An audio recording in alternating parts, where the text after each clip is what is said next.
Mon mari m'a enfermée à la cave pendant 3 ans et a dit à ma famille que j'étais morte. Mais un jour, la porte est restée ouverte et j'ai fait quelque chose qu'il n'avait jamais imaginé.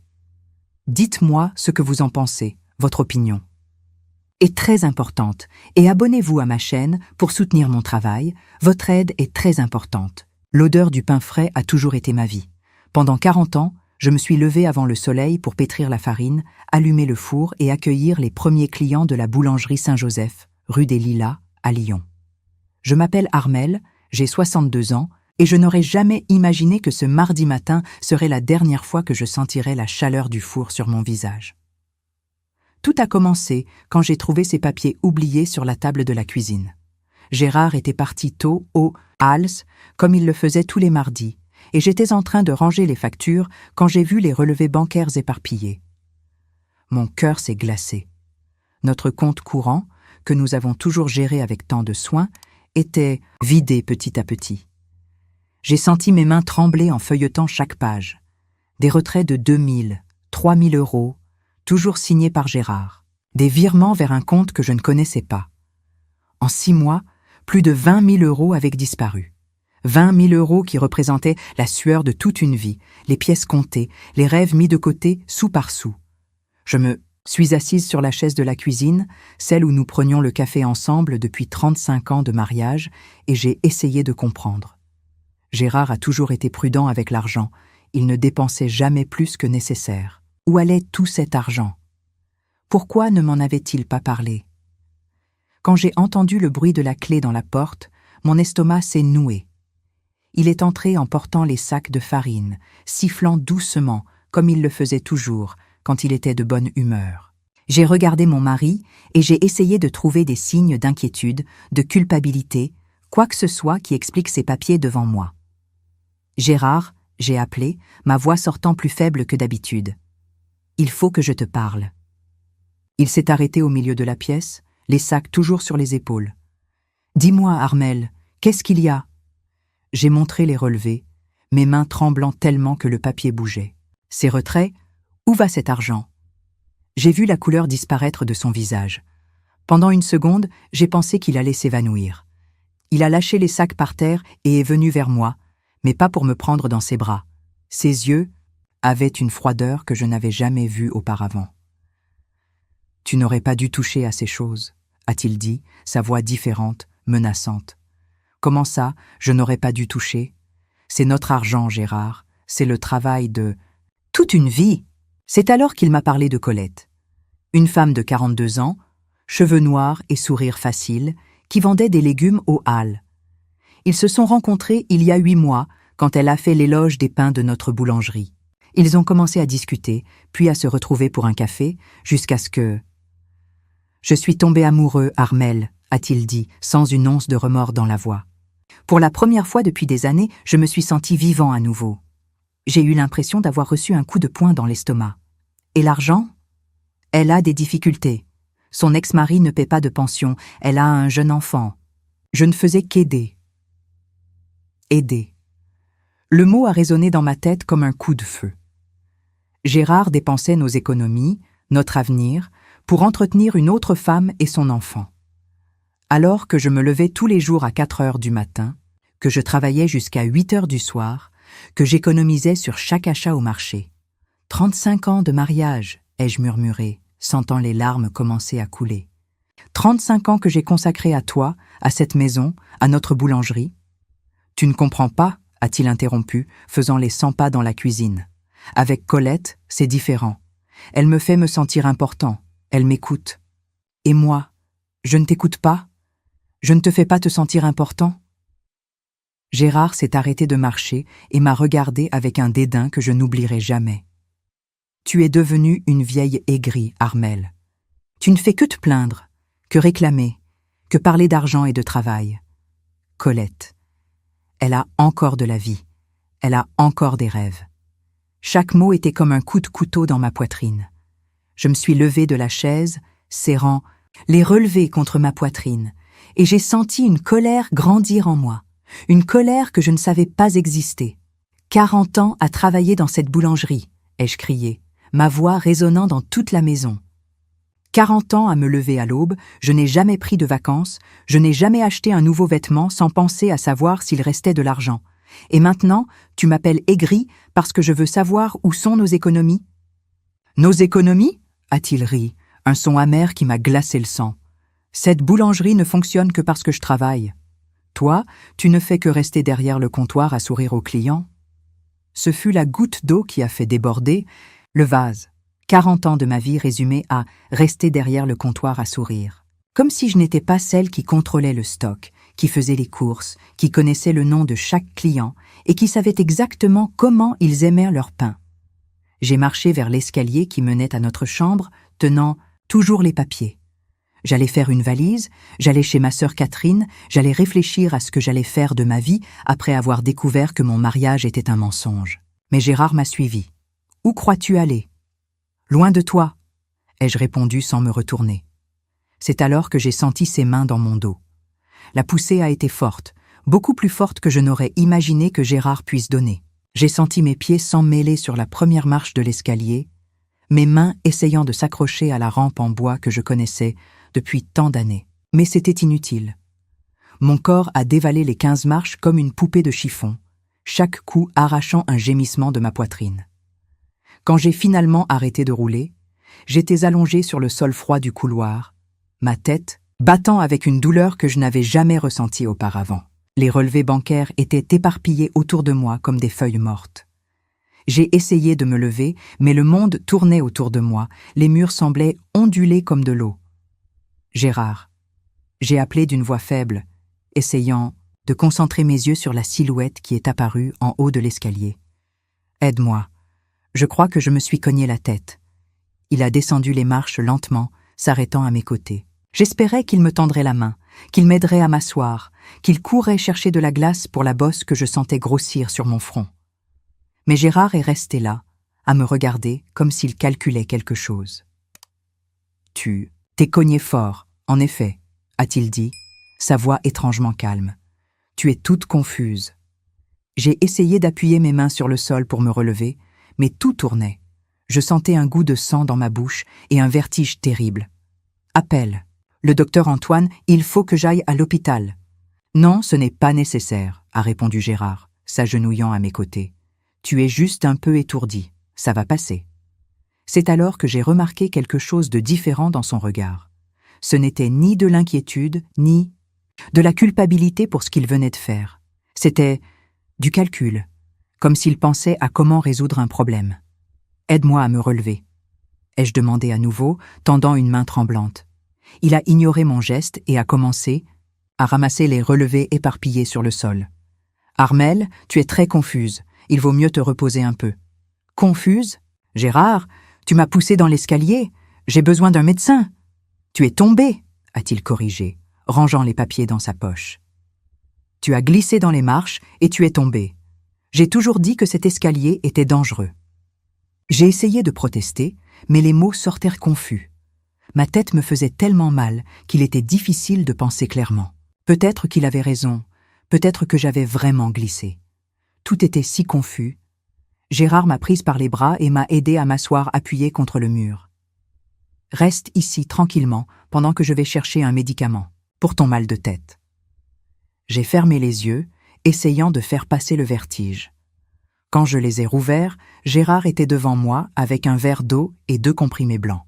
« Prends ça, ça va te faire du bien. » J'ai avalé les médicaments sans poser de questions, faisant confiance à l'homme qui partageait mon lit depuis plus de 3 décennies. Ce n'est qu'après que j'ai réalisé que je ne reconnaissais pas ces comprimés. Ce n'étaient pas les mêmes que nous avions à la maison pour les maux de tête. En quelques minutes, j'ai senti une somnolence lourde envahir mon corps.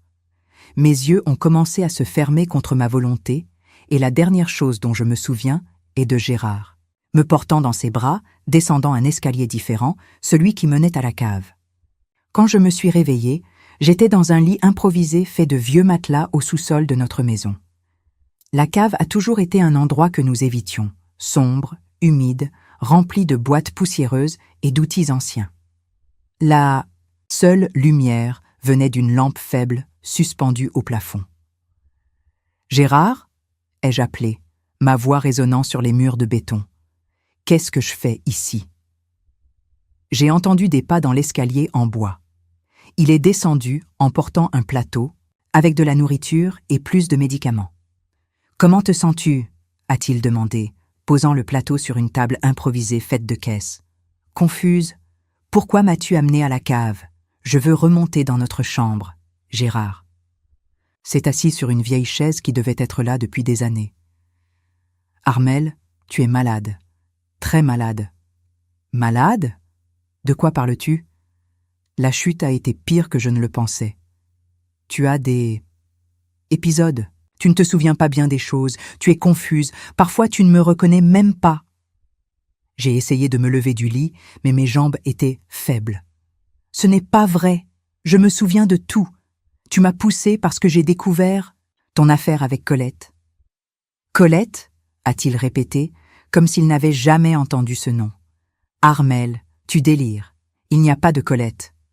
J'ai senti un désespoir grandir dans ma poitrine. Bien sûr qu'elle existe. Tu me l'as toi-même. Dis, les relevés bancaires, l'argent qui a disparu. Quel relevé? Quel argent? Gérard a secoué la tête avec une tristesse forcée. Ma chérie, tu vas très mal. Le médecin a dit que ça pouvait être des conséquences du choc à la tête. Quel médecin? Je ne suis allée voir aucun médecin. Il est venu ici, hier soir. Docteur Durand. Il a dit que tu avais besoin de repos absolu, dans un endroit calme et silencieux, jusqu'à ce que tu te rétablisses. Je savais qu'il mentait. Je connaissais tous les médecins de la ville et il n'y avait pas de docteur Durand. Mais la façon dont Gérard parlait, avec cette fausse inquiétude, me faisait remettre en question ma propre santé mentale. « Je veux remonter », ai-je insisté, essayant de me relever à nouveau. « Tu ne peux pas. Le médecin a été très clair. Toute agitation peut aggraver ton état. » Mon état? Gérard, qu'est-ce qui m'arrive? Il s'est levé et a marché vers l'escalier. Tu as une maladie grave, Armelle. Très grave. Le docteur.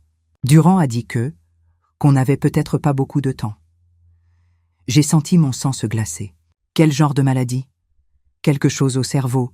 C'est pourquoi les confusions, les délires, c'est dégénératif. Je veux un deuxième avis. Je veux aller à l'hôpital. Tu ne peux pas sortir d'ici. Ton état est très délicat. Toute lumière forte, tout bruit peut provoquer des convulsions. Gérard a commencé à monter l'escalier, me laissant seul dans cette cave humide et sombre. C'est alors que j'ai entendu le bruit qui allait changer ma vie à jamais, le son d'une clé tournant dans la serrure. « Gérard !» ai-je crié, courant, au pied de l'escalier. « Pourquoi tu fermes la porte à clé ?»« C'est pour ta propre sécurité. » Sa voix est arrivée étouffée. « Pour que tu ne remontes pas et que tu ne te blesses pas pendant un épisode. » J'ai monté les marches en trébuchant, j'ai poussé la porte de toutes mes forces, mais elle n'a pas bougé d'1 centimètre. J'ai frappé les poings sur le bois jusqu'à ce que mes mains soient à vif. « Sors-moi de là, Gérard, pour l'amour. De Dieu, sors-moi de là !» Mais il n'y a pas eu de réponse. Seulement le bruit de ses pas s'éloignant sur le sol de la cuisine. Je suis retourné au lit improvisé, essayant de comprendre ce qui se passait. Est-ce que j'étais vraiment malade? Est-ce que j'avais imaginé la conversation sur Colette? Le vertige persistait et parfois les souvenirs semblaient un peu flous. Mais une chose était sûre, peu importe à quel point on est malade, personne ne mérite d'être enfermé dans une cave comme un animal. J'ai passé le reste de la journée à explorer ma prison. La cave était plus grande que je ne m'en souvenais, avec des coins sombres où je pouvais à peine voir. Sur un mur, j'ai trouvé une petite fenêtre, presque au niveau du sol, couverte de toiles d'araignée et de saleté accumulée depuis des années. J'ai nettoyé le verre avec la manche de mon chemisier et j'ai regardé dehors. Je pouvais voir un petit bout du jardin des voisins, la famille Dubois. Je les connaissais superficiellement, des gens simples qui saluaient toujours quand nous nous croisions dans la rue. Quand la nuit est tombée, j'ai entendu des pas à l'étage. Des voix. Gérard parlait à quelqu'un. « Comment va-t-elle » a demandé une voix féminine que je n'ai pas reconnue. « Elle empire de jour en jour » a répondu mon mari. Le médecin a dit que ça pouvait être une question de semaines. J'ai senti mon cœur s'arrêter. Il parlait de moi comme si j'allais mourir d'un moment à l'autre. « Pauvre elle » a dit la voix féminine. « Si jeune encore. Elle n'a même pas 65 ans. 65? J'en avais 62. Qui était cette femme qui ne connaissait même pas mon âge? Au moins, elle ne souffre pas, a continué Gérard. Les médicaments que le médecin a prescrits la maintiennent calme, sans douleur. Médicaments. Les comprimés étranges qu'il m'avait donnés après la chute. Ils n'étaient pas pour les maux de tête. Ils étaient pour me maintenir droguée, confuse, docile. À ce moment-là, dans une clarté soudaine qui a coupé le brouillard dans mon esprit, j'ai tout compris. Il n'y avait pas de maladie, il n'y avait pas de docteur Durand. Gérard me maintenait prisonnière dans la cave de ma propre maison, et il y avait une femme là-haut qui était clairement au courant de la situation. Une femme qui parlait comme si elle connaissait des détails intimes de ma prétendue condition médicale. Colette. Elle était dans ma maison, dans ma cuisine, discutant de ma situation comme si elle était la maîtresse des lieux. Et Gérard, mon mari, laissait faire. J'ai senti une colère grandir en moi, plus forte que n'importe quel médicament qu'ils pouvaient me donner. Peu importe ce qu'ils avaient prévu pour moi, je n'allais pas mourir dans cette cave comme un rat. J'allais trouver un moyen de sortir. De là, j'allais survivre. Le lendemain matin, je me suis réveillée avec le bruit de beaucoup de mouvements à l'étage. Des pas précipités, des meubles que l'on traînait, des voix étouffées que je n'arrivais pas à identifier. J'ai collé mon oreille au plafond, essayant de comprendre ce qui se passait. « Mets les fleurs là à côté », ai-je entendu Gérard dire. « Et fais attention à la composition principale, elle a coûté cher. » Des fleurs? Quelles fleurs? Mon cœur a commencé à battre plus vite quand j'ai entendu d'autres voix connues. C'était Madame Dubois, notre voisine du coin, et Monsieur Martin, de la boucherie. Que faisaient autant de gens dans ma maison? Pauvre Gérard, disait Madame Dubois, si jeune encore pour devenir veuf. Veuf? Le mot a résonné dans ma tête comme un cri. J'ai couru vers l'escalier et j'ai commencé à frapper à la porte de toutes mes forces. Je suis là, je suis vivante. Je ne suis pas morte, ai-je crié jusqu'à ce que ma gorge soit enrouée. Mais le bruit là-haut était tellement fort que ma voix s'est perdue. Des gens entrant et sortant, des conversations à voix basse, le grincement des planches du plancher sous tant de pieds. La pneumonie l'a emporté très vite, ai-je entendu Gérard expliquer à quelqu'un. En quelques jours, on n'a même pas eu le temps d'appeler les parents de loin. Pneumonie. Il racontait à tout le monde que j'étais morte d'une pneumonie. Je suis descendue les marches en titubant, je suis tombée assise sur le lit improvisé et j'ai essayé d'absorber la réalité. Mon propre mari organisait mes funérailles alors que j'étais vivante à quelques mètres en dessous de lui. Pendant toute la journée, j'ai entendu des gens arriver et repartir. J'ai reconnu les voix de clients de la boulangerie, de voisins, d'amis de longue date. Tous parlèrent de moi au passé, déplorant mon départ précoce, louant la bonne personne que j'étais. Elle a toujours été si serviable, disait Madame Thérèse, qui achetait du pain tous les jours depuis 15 ans. Je me souviens de la dernière fois qu'on a parlé, la semaine dernière. Elle avait l'air si bien. La semaine dernière? C'était impossible. J'étais enfermée ici depuis seulement 2 jours. À moins que Gérard n'ait déjà prévu ça depuis plus longtemps.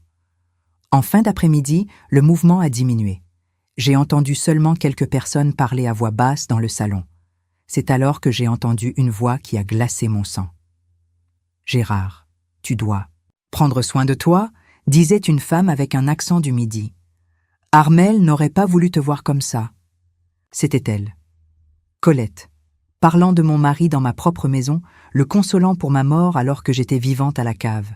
« Merci d'être là avec moi », a répondu Gérard, la voix empreinte d'une tristesse que je savais être fausse. « Je ne sais pas comment j'aurais fait sans toi. »« Vous étiez un si beau couple, » a-t-elle continué. « 35 ans ensemble.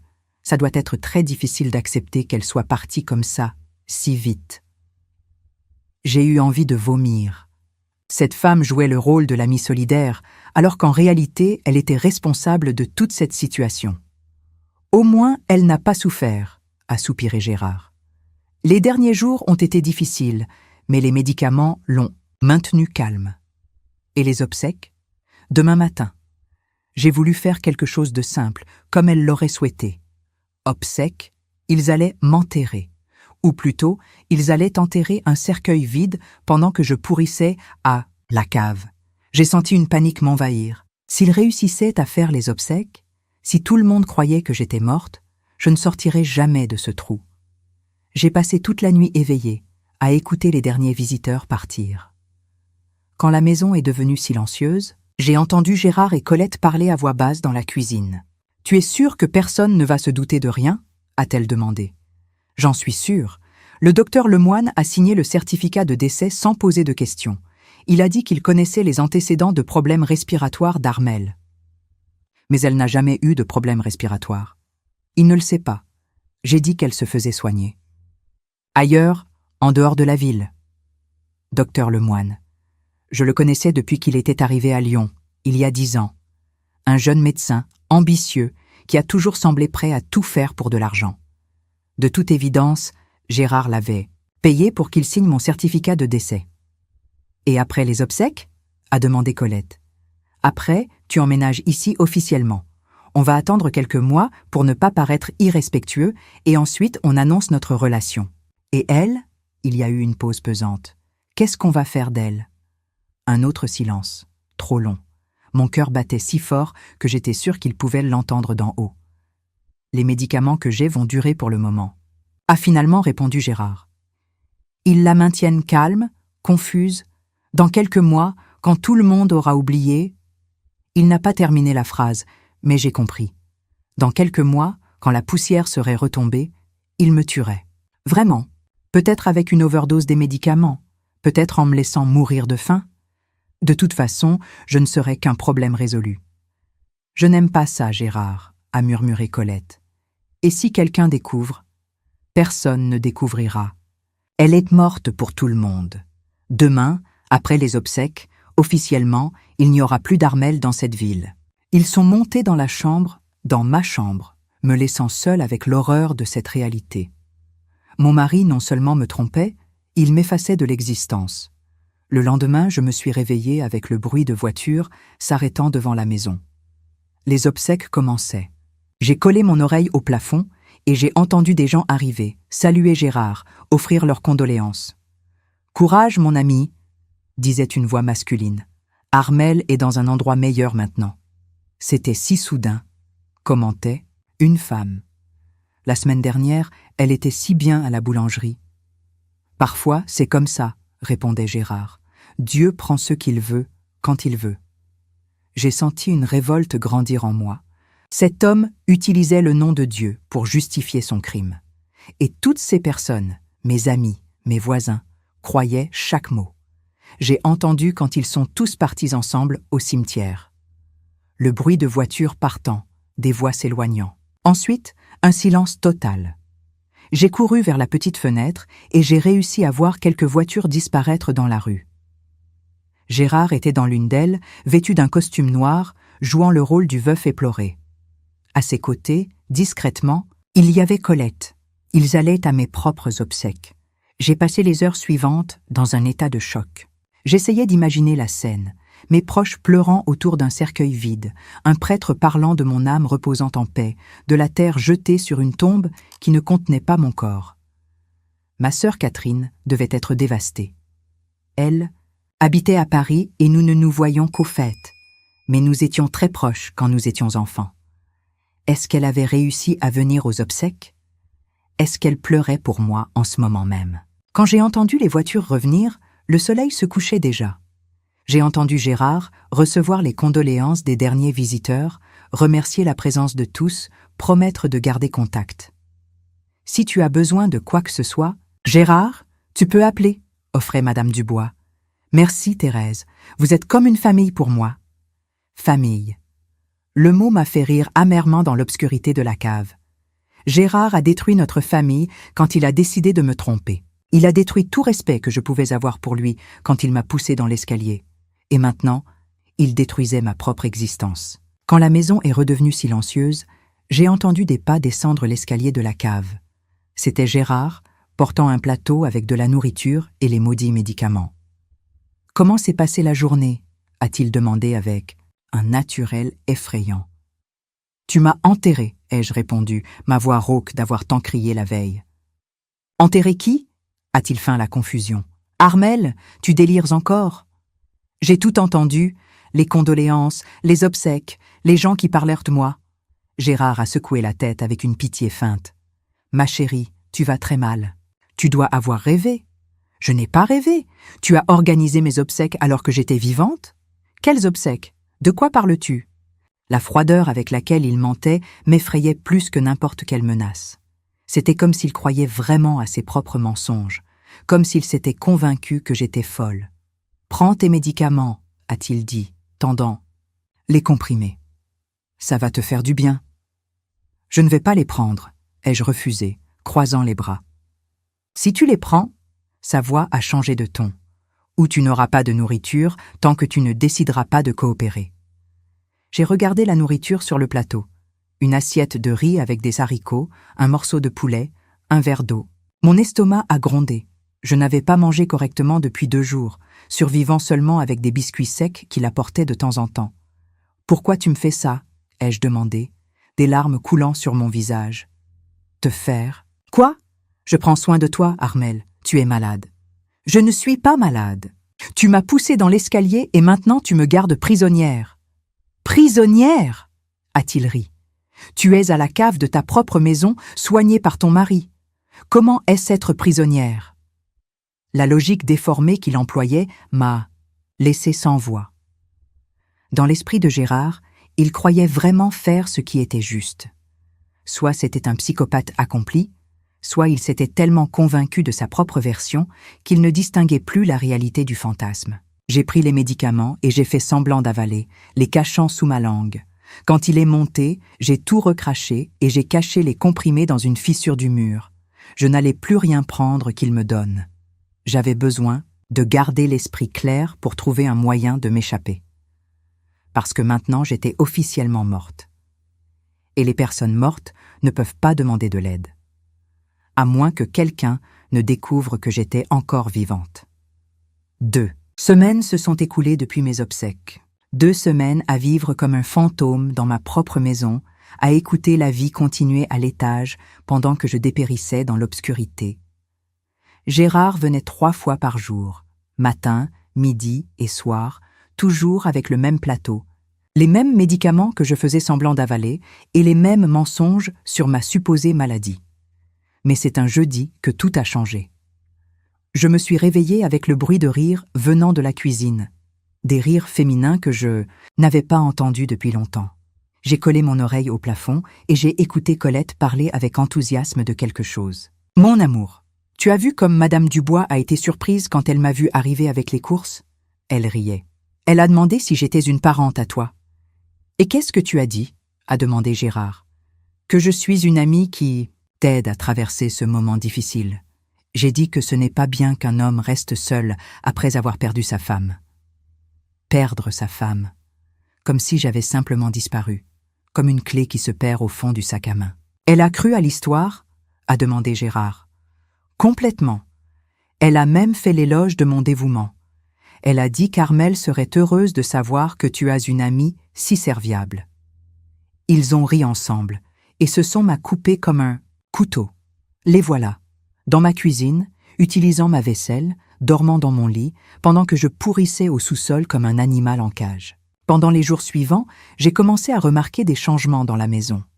D'après les sons qui arrivaient jusqu'à la cave, j'ai compris que Colette s'installait définitivement. Je l'ai entendue réorganiser des placards, changer, des meubles de place, faire des commentaires sur comment améliorer la décoration. « Ce rideau du salon est très vieux », a-t-elle dit un après-midi. « Et ce canapé, Armel n'avait pas très bon goût, n'est-ce pas ?»« Tu peux changer ce que tu veux », a répondu Gérard. « C'est ta maison maintenant. » Sa maison. Ma maison était devenue sa maison en quelques semaines. 40 ans de vie, de souvenirs, de chaque meuble choisi avec soin, tout était effacé pour faire place au goût d'une étrangère. C'est alors que j'ai entendu la nouvelle qui a glacé mon sang. « Mon amour, » a dit Colette un matin, « il faut que je te dise quelque chose. »« Dis. »« Je suis enceinte. » Le silence qui a suivi a semblé durer une éternité. J'ai senti mon cœur s'arrêter. Enceinte. La femme qui avait détruit mon mariage, qui vivait dans ma maison pendant que je dépérissais à la cave, portait maintenant un enfant de mon mari. « Tu es sûr ?» a finalement demandé Gérard, la voix tremblant d'émotion. « J'ai fait 3 tests, tous positifs. Je suis presque à 2 mois. 2 mois. Elle était déjà enceinte avant même qu'on me pousse dans l'escalier. Combien de fois se sont-ils rencontrés dans ma maison pendant que je travaillais à la boulangerie? Combien de fois se sont-ils moqués de moi pendant qu'ils planifiaient mon avenir?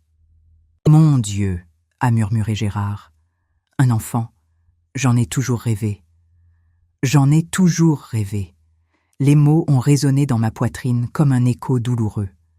Pendant toutes les années de mariage, nous avons essayé d'avoir des enfants. J'ai suivi des traitements, des examens humiliants, des années d'espoir et de frustration, et maintenant, il allait avoir un enfant avec elle. Pendant que j'étais enterrée vivante dans ma propre cave. Ce sera un garçon, a continué Colette. J'en suis sûre. Et quand il naîtra, je raconterai à tout le monde que c'était un miracle. Qu'après t'avoir perdu, Dieu t'a béni avec une nouvelle famille. Nouvelle famille. Comme si je n'étais qu'un chapitre terminé dans sa vie. Une page tournée, un obstacle retiré du chemin du bonheur. Dans les jours suivants, j'ai entendu Colette faire des projets pour le bébé.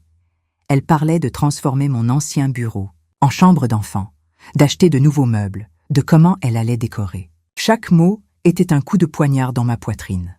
« On va avoir besoin de plus d'espace », a-t-elle commenté.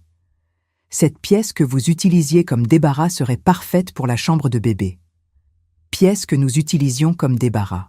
C'était là que nous gardions les affaires du bébé que nous n'avions jamais réussi à avoir, le berceau que nous avions acheté plein d'espoir, les vêtements que j'avais lavés et gardés avec tant de soin, les jouets que j'avais collectionnés pendant des années en rêvant du jour où je serais mère. « Tu peux jeter tout ce qu'il y a là, » a dit Gérard avec une froideur qui m'a transpercé le cœur. « Ça ne sert plus à rien de toute façon. Ça ne sert plus à rien, comme tous nos rêves, toutes nos tentatives, tout l'amour que j'ai mis dans cet espoir d'être mère. » Un après-midi, pendant qu'il sortait pour ce qui a semblé être une consultation médicale, j'ai réussi à entendre une conversation de voisinage à travers la petite fenêtre de la cave. Madame Dubois parlait à Madame Thérèse dans le jardin. « Vous avez vu comme Gérard va mieux » commentait l'une d'elles. « On dirait qu'il commence à accepter la perte d'Armelle. C'est vrai, et cette jeune femme qui l'aide est un ange. Tous les jours, je la vois arriver avec des courses, prendre soin de la maison. On dit que c'est une cousine éloignée d'Armelle. Elle est venue de loin juste pour aider. Cousine éloignée. Encore un mensonge dans la toile que Gérard tissait. Colette n'était la cousine de personne. Elle était juste une opportuniste qui avait su profiter de la situation. Au moins, il n'est pas seul, a soupiré Madame Thérèse. Un homme ne sait pas prendre soin de sa maison tout seul. Si elle savait que j'étais là en bas, à quelques mètres d'elle, criant en silence à l'aide, mais qui croirait une femme qui était officiellement morte et enterrée? Quand Gérard et Colette sont revenus de la consultation, j'ai entendu Colette raconter avec enthousiasme l'expérience. Le médecin a dit que tout était parfait, parlait-elle. On a même réussi à entendre le petit cœur battre. Comment? C'était? A demandé Gérard, sincèrement ému. Magnifique! Je n'aurais jamais imaginé que c'était si émouvant. Il va naître en mars. Mars. En mars, pendant qu'il célébrerait la naissance de l'enfant, je serais probablement déjà morte de vrai. Parce que plus le temps passait, plus il devenait clair que Gérard n'avait pas l'intention de me maintenir en vie indéfiniment. Les médicaments qu'il apportait devenaient plus forts. Même en faisant semblant de prendre, je sentais les effets résiduels, vertige, confusion, faiblesse croissante. Il devait augmenter la dose, préparant mon corps pour la fin. C'est un soir, quand il pensait que je dormais, que j'ai entendu la conversation qui a confirmé mes pires craintes. « Combien de temps encore ?» a demandé Colette à voix basse. « Pas beaucoup. Le pharmacien a dit qu'avec la dose que je donne, encore quelques mois et... » Et si quelqu'un se doute de quelque chose? Personne ne se doutera de rien. Elle est déjà morte pour tout le monde. Quand elle mourra vraiment, je vais juste faire disparaître le corps. Je vais dire que j'ai fait incinérer en privé, parce que c'était trop douloureux. Incinérer en privé. Mon corps serait détruit, éliminant toute preuve du crime. je deviendrais juste un souvenir de plus en plus lointain dans la mémoire des gens.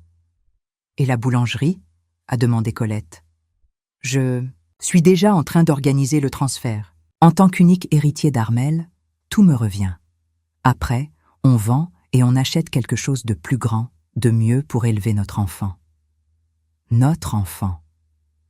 Les mots m'ont frappé comme une balle. Ils allaient utiliser l'argent de toute ma vie, de la boulangerie que j'ai construite à la sueur de mon front, pour élever l'enfant que je n'ai jamais pu avoir. Mais c'est la phrase suivante de Colette qui m'a donné la dernière impulsion dont j'avais besoin. « Parfois, je me sens mal pour elle, » a-t-elle murmuré. « Elle doit tellement souffrir. »« Ne t'inquiète pas, » a répondu Gérard. « Avec les médicaments que je lui donne, elle perçoit à peine ce qui se passe. C'est presque comme dormir pour toujours. » Dormir pour toujours. C'était ainsi qu'il justifiait de me tuer lentement, comme si c'était un acte de miséricorde. Cette nuit-là, j'ai regardé par la petite fenêtre de la cave et j'ai vu une lumière allumée dans la chambre de la maison des Dubois. Quelqu'un était réveillé, en train d'étudier ou de lire. C'était une jeune fille qui avait l'habitude de s'asseoir dans le jardin les après-midi ensoleillés. Et c'est en regardant cette lumière solitaire dans l'obscurité que j'ai eu une idée. Si j'étais morte pour le monde, peut-être était-il temps de ressusciter. Mais j'avais besoin d'aide. Et cette lumière dans la maison voisine pouvait être ma seule chance. J'ai commencé à élaborer un plan. Je n'avais pas beaucoup de temps. D'après les calculs de Gérard, je n'avais que quelques mois avant que les poisons ne fassent leur effet définitif. Je devais agir vite. Et je devais être très, très prudente. Parce que s'il découvrait que je faisais semblant de prendre les médicaments, que j'étais lucide et que je planifiais de m'échapper, il pourrait décider d'accélérer ma mort. Mais je ne pouvais plus rester là, à regarder ma vie être volée morceau par morceau. Il était temps de me battre pour elle. J'ai passé 3 jours à observer la routine de la maison voisine à travers la petite fenêtre. La jeune fille, qui devait avoir 16 ou 17 ans, avait un horaire bien défini. Tous les après-midi, vers 15 heures, elle s'asseyait sur une chaise en plastique dans le jardin pour étudier. Elle restait là pendant 2 heures, profitant de la lumière naturelle et de l'air frais. C'était ma seule chance. Le problème était que la fenêtre de la cave était au niveau du sol, à moitié cachée par une plate-bande que ma propre mère avait plantée il y a des décennies. Pour que la jeune fille me voie, je devais faire beaucoup de bruit, et cela risquait d'alerter Gérard et Colette. Mais je n'avais pas le choix. Le mardi, quand j'ai entendu qu'ils partaient pour une autre consultation médicale prénatale, je me suis positionnée à la fenêtre. La jeune fille était là, comme toujours, penchée sur un gros livre. J'ai pris une profonde inspiration et j'ai commencé à frapper à la vitre. 3 coups lents, une pause, 3 coups lents. Elle n'a pas levé la tête. J'ai frappé plus fort. La vitre a vibré dangereusement et j'ai craint de la casser. Cette fois, elle a regardé autour d'elle, confuse, mais n'a pas réussi à identifier d'où venait le son. J'ai essayé de crier, mais ma voix est sortie rauque et faible après des semaines de désuétude. « Au secours !» ai-je murmuré, mais je savais qu'elle ne pouvait pas m'entendre. J'avais besoin de quelque chose de plus visible. J'ai arraché un morceau de ma chemise, cette même chemise bleue que je portais le jour où Gérard m'a poussé dans l'escalier, et j'ai commencé à le balancer par l'entrebâillement de la fenêtre. Un petit morceau de tissu bleu tremblant contre la vitre sale.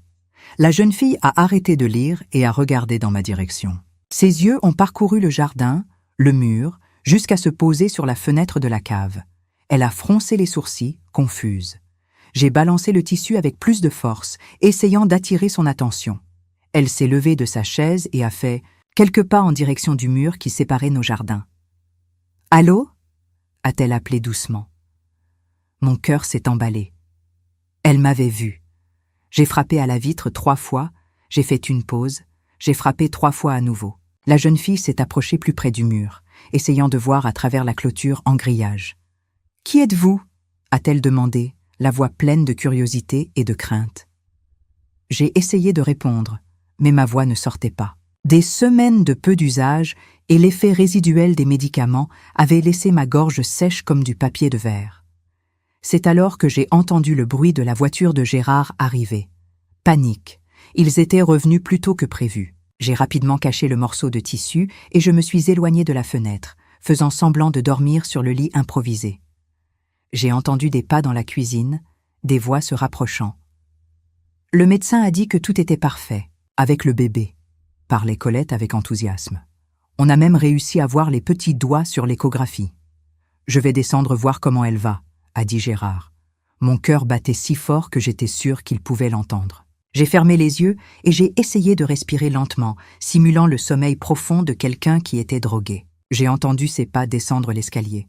Il s'est approché du lit et est resté à m'observer pendant quelques secondes. J'ai senti son regard sur moi, calculateur, vérifiant si j'étais toujours sous l'effet des médicaments. « Armel » a-t-il appelé doucement. Je n'ai pas répondu. Maintenant une respiration lente et lourde.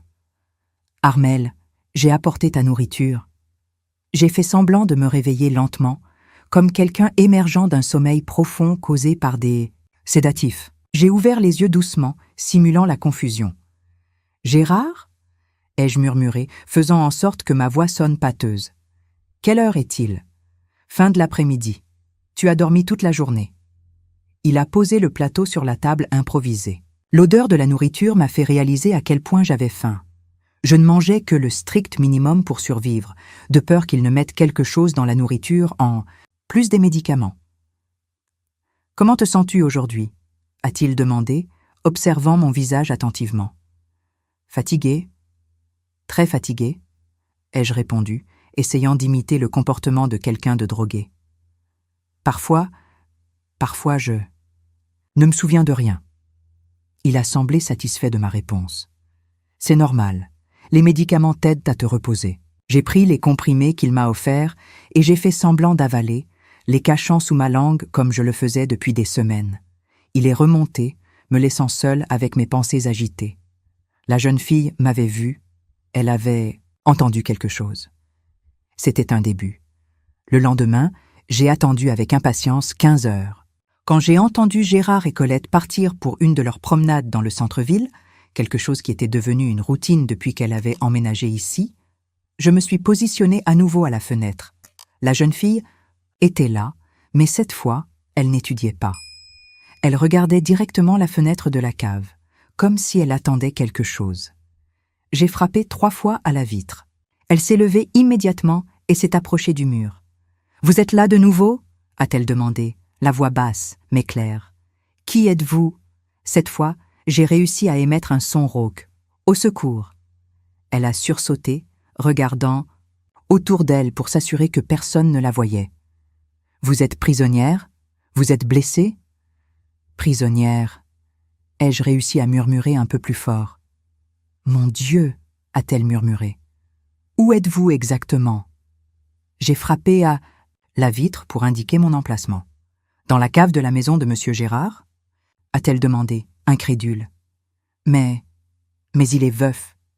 Sa femme est morte le mois dernier. »« Non, morte !» j'ai forcé ma voix. « Je suis Armel. » Le silence qui a suivi a été trop long. Je pouvais imaginer ce qui se passait dans la tête de la jeune fille. Comment était-il possible qu'une femme morte et enterrée lui parle à travers la fenêtre d'une cave ? « C'est impossible, a-t-elle finalement dit. Madame Armel est morte, j'ai vu les obsèques. Tout le monde a vu. »« Mensonge, ai-je réussi à dire. Au secours, s'il vous plaît. » La jeune fille est restée immobile pendant quelques minutes, luttant clairement entre croire ce qu'elle entendait et maintenir la logique.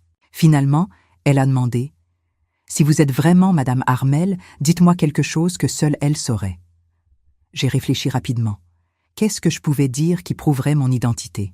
« Boulangerie, Saint-Joseph, ai-je murmuré. 40 ans, Catherine, ma sœur, Paris. N'importe qui pourrait savoir ça, a-t-elle répondu, mais sa voix était moins sûre. « Votre nom ?» J'ai essayé de me souvenir.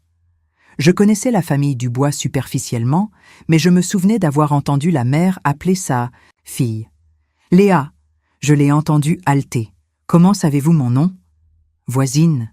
Des années. » J'ai forcé les mots. « Toi, toute petite. Vélo rose. » C'était vrai. Je me souvenais de Léa quand elle était enfant, faisant du vélo rose dans le jardin, sa mère criant toujours de faire attention. Mon Dieu, a murmuré Léa. Vous êtes vraiment elle. Mais comment? Tout le monde a dit que vous étiez morte d'une pneumonie.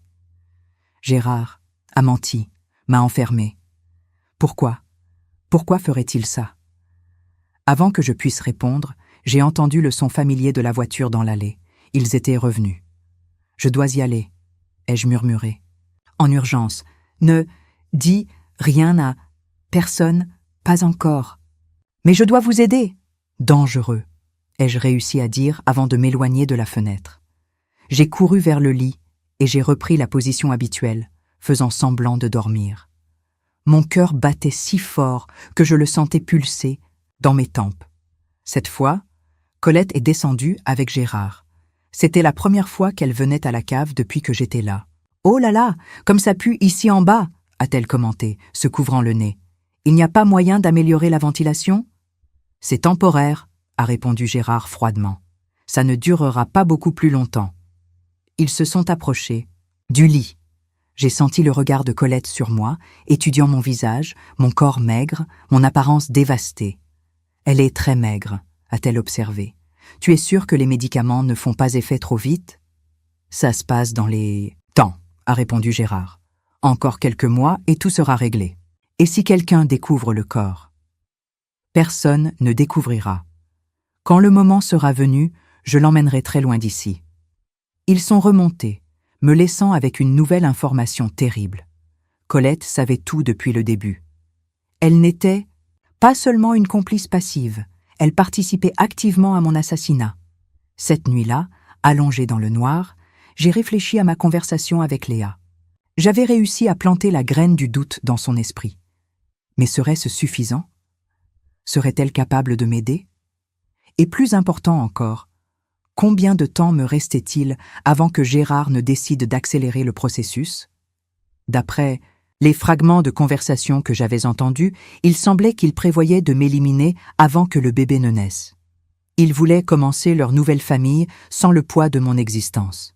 Cela me donnait peut-être 4 ou 5 mois. Ce n'était pas beaucoup de temps pour un plan d'évasion. Mais c'était tout ce que j'avais. Et Léa était mon seul espoir de sortir de cet enfer vivante. Le lendemain, quand l'heure de l'après-midi est arrivée, elle était là de nouveau. Cette fois, elle avait apporté son téléphone portable. Et cela allait tout changer. Léa était différente cet après-midi. Nerveuse, regardant constamment vers la maison, tenant son téléphone portable avec des mains tremblantes. Quand je me suis positionnée à la fenêtre et que j'ai frappé le signal habituel, elle est venue en courant.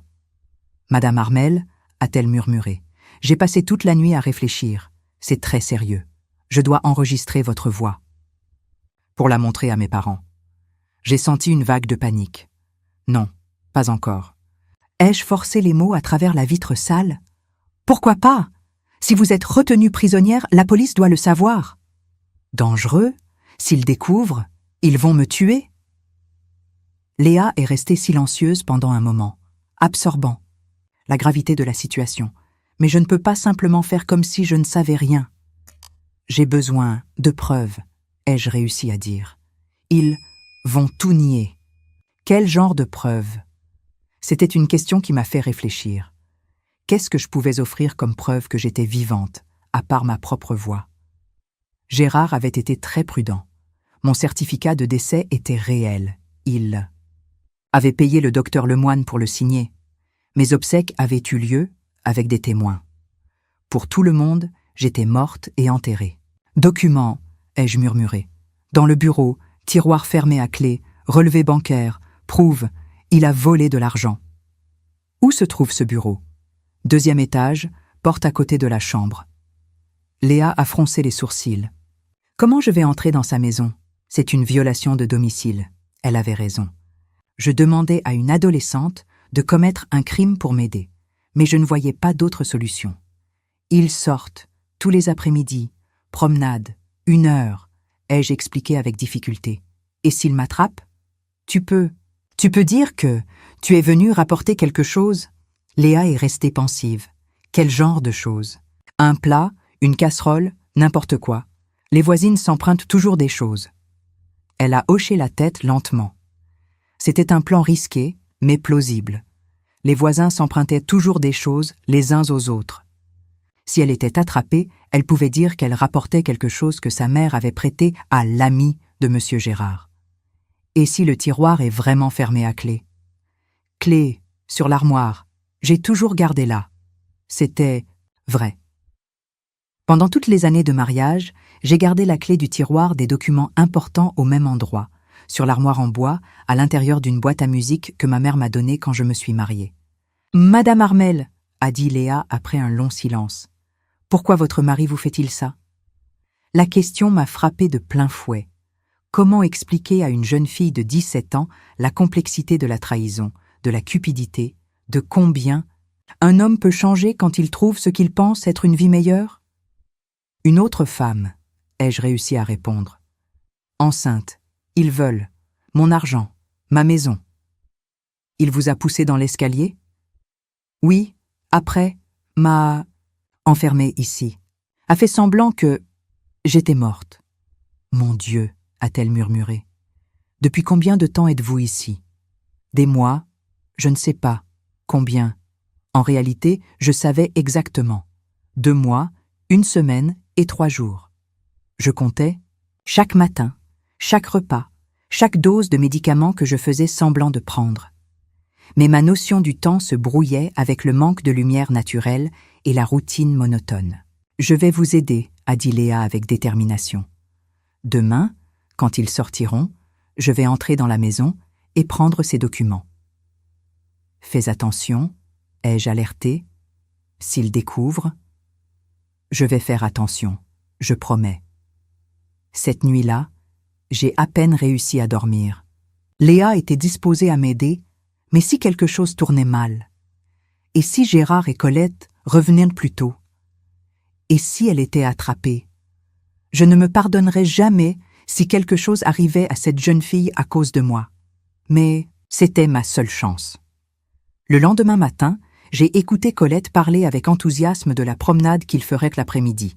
« Mon amour, on va passer à la pharmacie pour acheter ces vitamines que le médecin a prescrites, » a-t-elle dit. « Et après, on pourra prendre une glace sur la place. »« Bonne idée, » a répondu Gérard. « Tu dois bien manger à cause du bébé. » Le bébé. Nous en revenions toujours au bébé.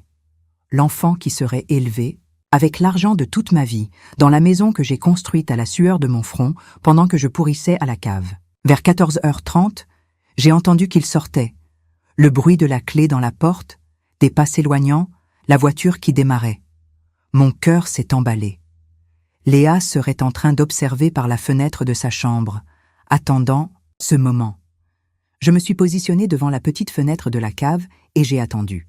Quelques minutes plus tard, j'ai vu une petite silhouette sauter le mur bas qui séparait nos jardins. Léa était vraiment venue. Elle s'approcha de la porte arrière de ma maison, celle qui donnait sur la buanderie, où j'avais l'habitude d'étendre le linge les dimanches ensoleillés. À ma grande surprise, la porte n'était pas verrouillée. Gérard a toujours été négligent avec les portes arrière, affirmant que personne ne volerait une maison à la campagne. Léa entra et disparut de ma vue. Pendant les 20 minutes suivantes, j'ai attendu en agonie, imaginant qu'elle montait les escaliers, cherchait le bureau, essayait de trouver le bon tiroir. Puis j'ai entendu un bruit terrible, le son de la voiture qui revenait. Mon sang s'est glacé. Ils étaient revenus beaucoup plus tôt que prévu. Léa était toujours à l'intérieur de la maison. J'ai entendu des voix dans la buanderie. « J'ai oublié mon portefeuille », disait Gérard. « Juste 1 minute. Je vais rester dans la voiture », répondait Colette. « J'ai des nausées. » Des pas dans la cuisine. Gérard était entré. Et Léa était là-haut, dans le bureau, sans aucun moyen de s'échapper. J'ai frappé désespérément à la vitre, essayant de faire suffisamment de bruit pour alerter Léa, mais pas trop pour que Gérard ne le remarque. 3 coups, pause, 3 coups. C'était notre code. J'ai entendu d'autres pas. Gérard montant l'escalier. Mon cœur s'est arrêté quand j'ai entendu sa voix. « Qui est là ?» Silence. Puis, la voix tremblante de Léa. « Excusez-moi, monsieur Gérard, c'est moi, Léa, de la maison d'à côté. »« Qu'est-ce que tu fais dans ma maison ?» Ma mère m'a demandé « De vous rapporter ça », a-t-elle dit, et j'ai pu entendre le son de quelque chose de métallique. Un moule à cake que madame a prêté à votre ami. Moule à cake. Léa avait réfléchi vite. Quel ami? A demandé Gérard, méfiant. La dame qui habite ici. Ma mère a dit qu'elle l'avait empruntée la semaine dernière. Il y a eu un long silence. Très long. Mon esprit tournait, imaginant Gérard calculer si l'histoire de Léa avait du sens. La prochaine fois, frappe à la porte d'entrée, a-t-il dit finalement, et n'entre que si quelqu'un te le dit. Oui, monsieur, excusez-moi. J'ai entendu des pas descendre l'escalier. Léa avait réussi à se sortir de cette situation, mais avait-elle réussi à prendre les documents? Quelques minutes plus tard, j'ai entendu Gérard ressortir, la voiture démarrer, des voix s'éloigner. Quand j'ai été sûre qu'ils étaient beaux partis, je me suis positionnée à la fenêtre. Léa était déjà dans son jardin, les mains tremblantes, le visage pâle de peur. « Tu as réussi ?» ai-je demandé dès qu'elle s'est approchée du mur. Elle a hoché la tête et a montré quelques papiers pliés. J'ai pris tout ce qu'il y avait dans le tiroir.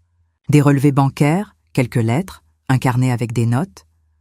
Mon cœur a bondi de soulagement. Il s'est douté de quelque chose? Je ne sais pas. J'ai raconté pour le moule à cake. Je crois qu'il a cru. Merci, ai-je murmuré, sentant des larmes couler sur mon visage. Tu m'as sauvé la vie. Pas encore, a répondu Léa. Maintenant, je dois comprendre ce qu'il y a dans ces papiers. Et je dois convaincre mes parents. Elle a rangé les documents dans sa chemise et a couru à l'intérieur de la maison. Cette nuit-là, quand Gérard est descendu avec ma nourriture, j'ai remarqué qu'il était différent, plus attentif, plus méfiant. Il est resté à m'observer plus longtemps que d'habitude. « Comment te sens-tu aujourd'hui » a-t-il demandé. « Pareil. Toujours » ai-je répondu d'une voix pâteuse, faisant semblant d'être droguée. « Tu n'as entendu aucun bruit aujourd'hui après-midi? Des voix? Des pas ?» Mon cœur s'est emballé, mais j'ai gardé une expression vague. « Non? Pourquoi? Rien? Je demandais juste. » Il m'a donné les médicaments et est remonté, mais j'ai pu sentir que quelque chose avait changé. Gérard commençait à se douter de quelque chose, et cela signifiait que mon temps était compté. Léa avait les documents qui pouvaient prouver mon histoire. Mais serait-ce suffisant? Et plus important encore, réussirait-elle à convaincre les adultes avant que Gérard ne décide de m'éliminer définitivement? Parce que maintenant, j'étais sûre d'une chose. Il savait que quelque chose n'allait pas. Et les hommes désespérés font des choses désespérées. 3 jours se sont écoulés depuis que Léa a pris les documents. 3 jours sans nouvelles? D'elle, sans communication. Sans savoir si elle avait réussi à convaincre ses parents ou si elle avait renoncé à m'aider. À chaque heure qui passait, mon anxiété grandissait. Gérard avait changé. Il descendait à la cave plus souvent, m'observait plus longtemps, posait des questions étranges. Le lundi, il est arrivé avec une dose de médicaments plus forte que la normale. « Aujourd'hui, tu dois prendre 3 comprimés, » a-t-il dit, tendant une main pleine de pilules blanches. « Pourquoi ?» ai-je demandé, faisant semblant d'être confuse. « Ton état s'aggrave. Le médecin a augmenté la dose. » Je savais que c'était un mensonge. Il n'y avait pas de médecin. Il n'y en a jamais eu. Il essayait d'augmenter la quantité de drogue dans mon système, peut-être en me préparant pour la dose finale. J'ai fait semblant d'avaler les 3 comprimés, mais cette fois, il était plus difficile de les cacher. 2 sont tombés par terre quand j'ai essayé de les recracher après qu'ils soient remontés. J'ai dû les trouver dans l'obscurité et les cacher avec les autres dans la fissure du mur. Le mardi, j'ai entendu une conversation qui m'a glacé le sang. « Je suis inquiète », a dit Colette pendant le petit déjeuner. « Et si quelqu'un découvre ?»« Personne ne découvrira », a répondu Gérard, mais sa voix ne sonnait pas aussi confiante qu'avant. Cette jeune fille de la maison d'à côté, elle, était ici à l'intérieur. Et si elle a vu quelque chose? Elle n'a rien vu, elle était à l'étage. Quand même, je n'aime pas ça. Je crois qu'il vaut mieux accélérer les choses. Accélérer les choses. Les mots ont résonné dans mon esprit comme une sentence de mort. « Tu as raison », a convenu Gérard après une pause. « Il vaut mieux régler ça vite. On ne peut pas prendre de risques maintenant que le bébé arrive. Combien de temps? Quelques jours. Je vais augmenter la dose graduellement pour que ça ait l'air naturel. Quelques jours. Je n'avais plus que quelques jours à vivre. Cet après-midi-là, quand l'heure habituelle de notre communication est arrivée, je me suis positionnée à la fenêtre avec le cœur battant. Léa devait être là. Elle devait avoir des nouvelles. Elle était dans le jardin, mais pas seule. Il y avait un homme avec elle, grand, barbe grisonnante, expression sérieuse. J'ai reconnu Monsieur Antoine. Dubois, son père. Léa a fait un signe discret dans ma direction et a chuchoté quelque chose à son père. Il a regardé la fenêtre de la cave, incrédule. « Madame Armel » a-t-il appelé doucement. « C'est bien vous » ? « Au secours » ai-je réussi à répondre, ma voix rauque d'émotion. « S'il vous plaît, aidez-moi. » Monsieur Antoine s'est approché plus près du mur, analysant la situation. « Ma fille m'a montré des papiers qu'elle a trouvés chez vous. Des relevés bancaires, des notes. Est-ce vrai que votre mari détournait de l'argent ? » ?»« Oui, pour sa maîtresse, Colette. Elle habite ici maintenant. »« Et il vous a poussé dans l'escalier ? » ?»« Oui, m'a enfermée ici, a fait semblant que j'étais morte, a organisé de fausses obsèques. » Monsieur Antoine a échangé un regard grave avec sa fille. « C'est très sérieux, Madame Armel. On va appeler la police tout de suite. »« Non !» ai-je réussi à crier plus fort que d'habitude. « Ils vont me tuer s'ils découvrent. »« Comment ça ? J'ai entendu, en train de parler, ils vont accélérer. »« Ma mort ? Quelques jours ?» Léa a couvert sa bouche, horrifiée. « Papa, il faut faire quelque chose maintenant. »« Calme-toi, » a dit Monsieur Antoine, réfléchissant rapidement. « Il faut un plan. On ne peut pas simplement envahir la maison. Et s'il nie tout ? Et s'il change Madame de place ?» Il avait raison. Gérard était malin. Si la police apparaissait, sans preuve suffisante, il trouverait un moyen de me cacher ou d'accélérer ma mort avant que quiconque puisse me trouver. « Quand est-ce qu'ils sortent ?» a demandé Monsieur Antoine. « Tous les jours, 3 heures, promenade. Et il reste combien de temps dehors ? 1 heure, parfois plus. » Il a hoché la tête. « Demain, quand ils sortiront, je vais entrer dans la maison avec ma femme et 2 autres témoins. On va tout filmer, documenter votre état, et là seulement on appellera la police avec des preuves irréfutables. » C'était un bon plan, mieux que tout ce que j'aurais pu imaginer. « Vous pensez pouvoir tenir encore un jour ?» a demandé Léa, inquiète. « Je vais essayer, » ai-je répondu. « Soyez forte, Madame Armel, » a dit Monsieur Antoine. « Demain, vous sortirez de cet enfer. » Ils se sont éloignés, me laissant seule avec un mélange d'espoir et de terreur. Il ne restait plus qu'1 jour. 1 jour pour ma libération ou pour ma mort. Cette nuit-là, Gérard est descendu avec un plateau différent. En plus de la nourriture habituelle, il y avait un biberon, avec un liquide laiteux. « Qu'est-ce que c'est ?» ai-je demandé. « Un complément nutritionnel ?» a-t-il répondu. « Tu es très faible. Tu dois reprendre des forces. » Mensonge. Ce liquide devait être chargé de sédatifs, probablement la dose qu'il avait l'intention d'utiliser pour me tuer. « Je n'en veux pas », ai-je refusé. « Ce n'est pas une option. » Sa voix a changé de ton. « Soit tu le prends, soit je te force à le prendre. » C'était la première fois qu'il me menaçait directement. Le masque de mari attentionné était finalement tombé. Gérard.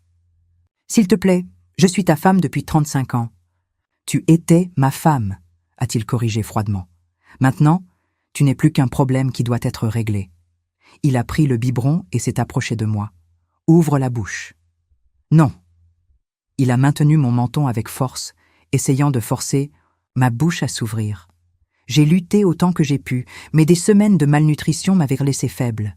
J'ai réussi à recracher la plus grande partie du liquide, mais une quantité considérable est descendue dans ma gorge. « Demain, tu vas tout prendre, » a-t-il dit, essuyant le liquide renversé, « que tu le veuilles ou non. » Il est remonté les escaliers, me laissant avec le goût amer du sédatif dans la bouche. J'ai senti une somnolence lourde commencer à envahir mes sens. J'ai lutté contre elle, en me pinçant, en marchant dans la cave, en essayant de rester éveillé. Mais c'était inutile. Quoi que ce soit qui se trouvait dans ce liquide était plus fort que ma volonté. Mes yeux ont commencé à se fermer contre ma volonté. Je me suis endormie avec une pensée terrifiante. Et si je ne me réveillais pas à temps pour le sauvetage? Je me suis réveillée avec des voix alarmées venant d'en haut. Il faisait encore sombre, mais d'après les voix, il semblait être le milieu de la matinée. Ma tête me faisait mal, et j'avais l'impression d'avoir dormi pendant des jours. Le saignement a augmenté, disait Colette, la voix tendue. Allons à l'hôpital, a répondu Gérard. Maintenant. Et elle? Elle devra attendre. Le bébé? Et plus important. Bébé. Colette avait des problèmes de grossesse. Ils allaient sortir, probablement rester dehors pendant des heures. C'était ma chance. J'ai entendu qu'ils partaient précipitamment. La voiture démarrait, des voix s'éloignaient. Quand j'ai été sûre qu'ils étaient repartis, je me suis traînée jusqu'à la fenêtre. C'était dimanche. Monsieur Antoine avait dit qu'il viendrait le mercredi. Il restait encore 3 jours. Mais je n'avais pas 3 jours. Le liquide que Gérard m'avait forcé à boire faisait encore effet. Je me sentais faible, étourdie, confuse. S'il revenait de l'hôpital avec une dose plus forte, j'ai frappé à la vitre désespérément. 3 coups, pause, 3 coups. Le code que Léa connaissait. Personne n'est apparu. J'ai frappé plus fort, jusqu'à sentir la vitre se fêler. Cette fois, j'ai entendu une voix. « Madame Armel ?» C'était Léa. « Vous allez bien ?»« Hôpital ?» ai-je réussi à dire. « Colette. Problème. »« Ils sont sortis ?»« Oui, je ne sais pas. Quand ils reviennent. »« Je vais appeler mon père tout de suite. » Elle a couru à l'intérieur de la maison. 15 minutes plus tard, elle est revenue avec ses parents et 2 autres personnes que je n'ai pas reconnues. « Madame Armel, » a appelé Monsieur Antoine, « on va entrer dans la maison maintenant. Vous pouvez nous indiquer comment arriver à la cave, cuisine, porte à côté du réfrigérateur, escalier en bois. La porte est verrouillée? Toujours. Clé. La clé est sur le crochet. Mur de la cuisine. Ils ont disparu de ma vue. Quelques minutes plus tard, j'ai entendu des voix dans la cuisine, des pas s'approchant de la porte de la cave. Le son de la clé tournant dans la serrure a été la musique la plus belle que j'ai jamais entendue. La porte s'est ouverte. La lumière naturelle a envahi la cave pour la première fois depuis des mois, et j'ai vu les visages horrifiés de 5 personnes me regarder. « Mon Dieu !» a murmuré Madame Marie, la mère de Léa. « Qu'est-ce qu'ils vous ont fait ?» J'ai essayé de me lever, mais mes jambes ne m'ont pas soutenue. Monsieur Antoine a descendu les escaliers en courant et m'a soutenue. « Tout va bien, madame ?»« Armel, » a-t-il dit, sa voix empreinte d'émotion. « Tout va bien maintenant. » Léa filmait tout avec son téléphone portable, documentant mon état, la cave, les preuves de ma captivité. Une des personnes que je n'ai pas reconnues prenait des photos. « On va vous emmener à l'hôpital, » a dit Madame Marie. « Non. » Pas encore, ai-je réussi à murmurer. Police, d'abord, sinon, ils vont tout nier. Monsieur Antoine a hoché la tête. Vous avez raison. Léa, appelle la police, maintenant. Pendant que nous attendions, ils m'ont aidé à monter dans la cuisine. Voir ma propre maison après des mois a été un choc. Tout était différent. Des meubles neufs, une décoration changée, mes photos retirées. C'était comme si je n'avais jamais existé. Mais maintenant, j'étais de retour, et j'allais obtenir justice. La police est arrivée 20 minutes plus tard. 2 voitures, 4 policiers, et l'expression d'incrédulité que je m'attendais déjà à voir. Comment expliquer à quelqu'un qu'une femme morte et enterrée était assise dans sa propre cuisine, vivante et respirante? « Madame, » a dit le sergent Dubois, s'agenouillant à mes côtés, « pouvez-vous me donner votre nom complet ?»« Armel Santos Lemoine, » ai-je répondu d'une voix encore rauque. 62 ans, propriétaire de la boulangerie Saint-Joseph, marié à Gérard Lemoine depuis 35 ans. Mais, madame, selon nos registres, vous êtes décédée il y a 2 mois d'une pneumonie aiguë. Mensonge, ai-je répondu, sentant une force grandir en moi. Mon mari m'a poussée dans l'escalier, m'a droguée et m'a retenue prisonnière à la cave pendant qu'il faisait semblant que j'étais morte. Le policier a échangé des regards avec ses collègues. C'était une histoire impossible à croire. « Nous avons des preuves », est intervenu Monsieur Antoine, remettant les documents que Léa avait pris.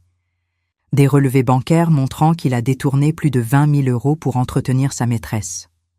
Des notes de lui sur les médicaments et les dosages. « Et nous avons tout filmé », a ajouté Léa, montrant son téléphone portable. L'état dans lequel nous l'avons trouvé dans la cave, les conditions de sa captivité. Le sergent a examiné les papiers pendant que d'autres policiers descendaient pour inspecter la cave. Quand ils sont revenus, leurs visages étaient graves. Il y a des signes clairs d'habitation prolongée au sous-sol, a rapporté l'un d'eux. Un lit improvisé, des restes de nourriture, des flacons de médicaments sans ordonnance. « Où est le mari de madame maintenant » a demandé le sergent. « À l'hôpital » ai-je répondu. « Sa maîtresse, Colette, est enceinte. Elle a eu des complications. » « Colette, comment ?» Je ne connais pas son nom de famille. Elle vendait des légumes aux halles. Le sergent a pris des notes et a appelé des renforts par radio. Nous allons devoir localiser ce couple en urgence. Et nous allons devoir emmener madame à l'hôpital. Pour un examen médical. Je veux d'abord aller au cimetière, ai-je demandé. Au cimetière ? Je veux voir ma propre tombe. Le voyage au cimetière était surréaliste. Moi, qui aurais dû être morte depuis 2 mois, assise sur la banquette arrière d'une voiture de police, allant visiter ma propre sépulture. Léa a insisté pour venir avec moi, me tenant la main pendant tout le trajet. Quand nous sommes arrivés, au cimetière municipal, un petit groupe s'était déjà formé. La nouvelle Carmel Lemoine était vivante, s'était rapidement répandue dans la petite ville. J'ai reconnu quelques visages, des clients de la boulangerie, des voisins, des personnes qui avaient pleuré à mes obsèques. Ma tombe était là, avec la pierre tombale simple que Gérard avait fait faire. Armelle Santos Lemoine, 1960-2024. Épouse aimée, repose en paix. Épouse aimée, ai-je murmuré, sentant une rage amère grandir dans ma poitrine. Repose.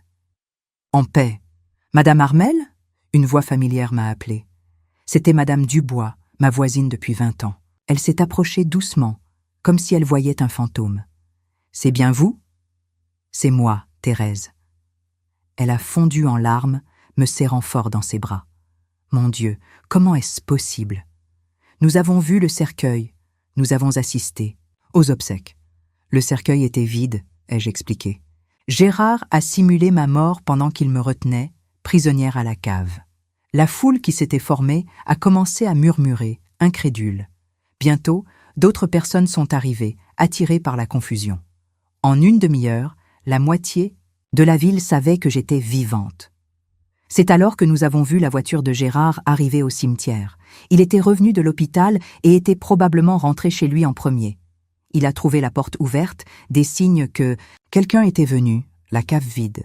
Il a dû paniquer et venir me chercher à l'endroit le plus logique, où j'étais censée être enterrée. La voiture s'est arrêtée brusquement près du portail. Gérard est sorti en titubant, le visage pâle comme un mort vivant.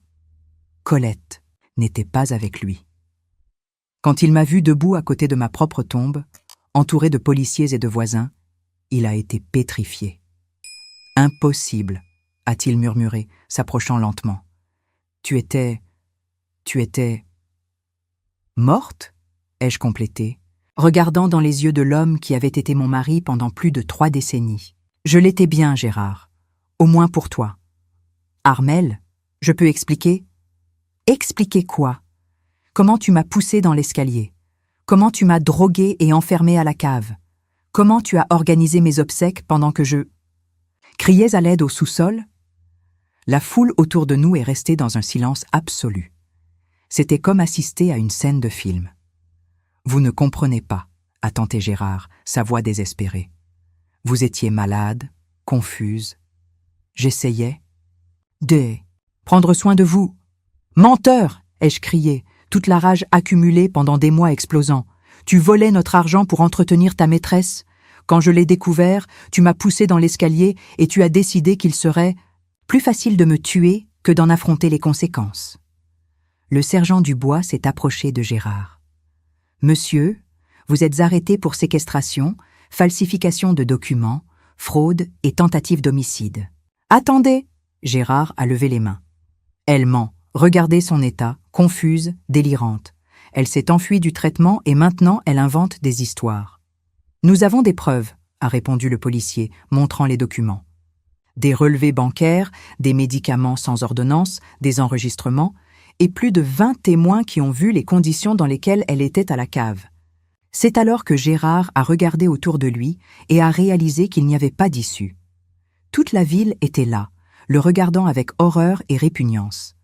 L'homme respecté, propriétaire de la boulangerie traditionnelle, veuf éploré, s'était révélé être un monstre. Il est tombé à genoux par terre, admettant finalement « Je ne voulais pas que ça arrive. C'était censé être plus facile, plus rapide. » « Où est Colette ?» ai-je demandé. « À l'hôpital.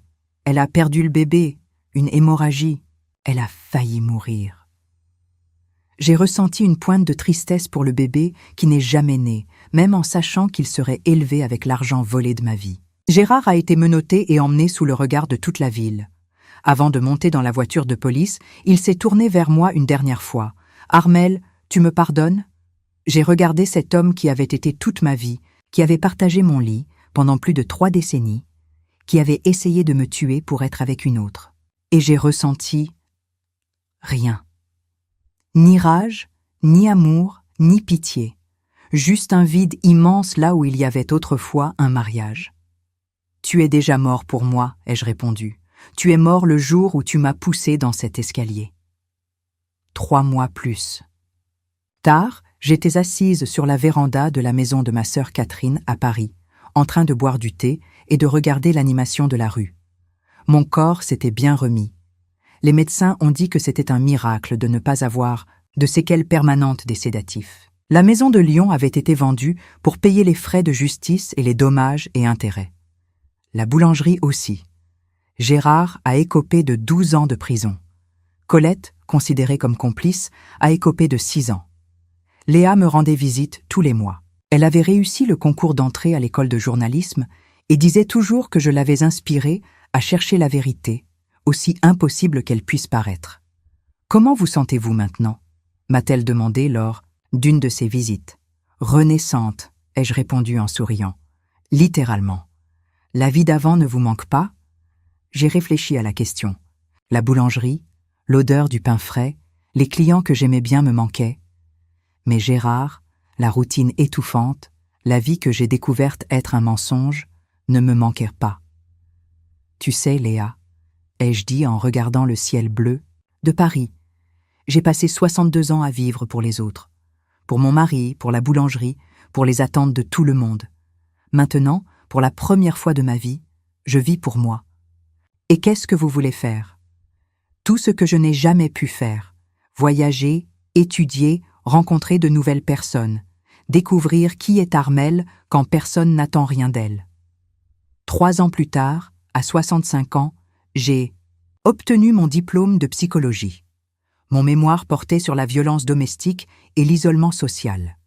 Aujourd'hui, je travaille dans un centre de soutien aux femmes victimes de violences, aidant d'autres femmes qui ont vécu des situations similaires à la mienne. Parfois, elles me demandent comment j'ai réussi à survivre, comment j'ai trouvé la force de continuer à me battre quand tout semblait perdu. Je réponds toujours la même chose. Quand on est au fond du trou, il n'y a qu'une seule direction à prendre, vers le haut. Gérard est mort en prison l'année dernière, d'une crise cardiaque. Je ne suis pas allée à ses funérailles. Pour moi, il était mort depuis longtemps. Léa est devenue journaliste et a écrit un livre sur mon histoire. C'est devenu un best-seller national. Tout l'argent a été donné à des organisations qui aident les femmes victimes de violences. Et moi, je suis vivante. Vraiment vivante pour la première fois depuis des décennies. Certaines personnes me demandent si je suis en colère d'avoir perdu tant d'années de ma vie. Je réponds que je n'ai rien perdu. J'ai appris. J'ai appris qu'il n'est jamais trop tard pour recommencer. J'ai appris qu'il vaut mieux être seul qu'avec quelqu'un qui te fait du mal. J'ai appris que le courage vient parfois dans les moments les plus sombres. Mais surtout, j'ai appris que tant qu'il y a de la vie, il y a de l'espoir. Et j'ai beaucoup de vie devant moi. Aujourd'hui, quand je me présente à de nouvelles personnes, je dis « Je m'appelle Armelle, j'ai 65 ans, et voici ma deuxième. » Vie. Parce que la première s'est terminée dans cet escalier, il y a 3 ans. Celle-ci est complètement nouvelle, et elle n'appartient qu'à moi.